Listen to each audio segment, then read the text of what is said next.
Hello friends, welcome to PRT skills. ఈరోజు మన topic వచ్చేసి సీటింగ్ అరేంజ్మెంట్స్. సో ఇవాళ క్వశ్చన్ వచ్చేసి 5 girls Rashi, Sulekha, Aba, Meena and Kanika are sitting in a circle. Sulekha is to the immediate left of Aba. Meena is between Rashi and Aba. Who is sitting to the immediate right of Kanika? So okay, first అయితే మనం circle draw చేసుకుందాము. 5 persons ఉన్నారు కాబట్టి మనం 5 lines draw చేసుకున్నాము. So first line, Sulekha is to immediate left of అబా.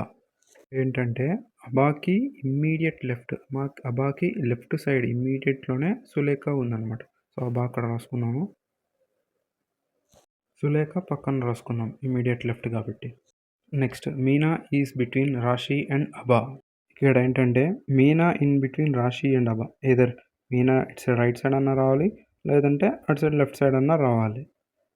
So మనం ఇక్కడ రైట్ సైడ్ రాసుకుంటాం ఆశాకి. మీనా ఇన్ బిట్వీన్ అటు సైడ్, ఎందుకంటే ఇంకా లెఫ్ట్ సైడ్లో కుదరదు కాబట్టి అక్కడ. సో ఇక్కడ మీనా వస్తుంది. నెక్స్ట్ ఉన్నది ఎవరు? అక్కడ ఇన్ బిట్వీన్ రాశి, అక్కడ రాశి రాసుకుంటాం.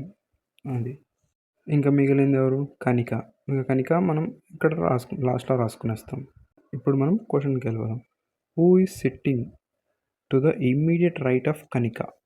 కనిక రైట్కి, అంటే కనిక సైడ్ నుంచి లెఫ్ట్కి రాశి ఉంది. కనిక రైట్ సైడ్ నుంచి చూస్తే సులేఖ ఉంది. So Sulekha is our answer. So చూసారుగా ఎలా సింపుల్గా సాల్వ్ అయిందో. ఇంకా మీకు ఏమైనా డౌట్స్ ఉంటే కామెంట్ సెక్షన్లో పెట్టేయండి. మళ్ళీ నెక్స్ట్ సెషన్లో నెక్స్ట్ క్వశ్చన్తో మీ ముందు ఉంటాను. Bye and thank you.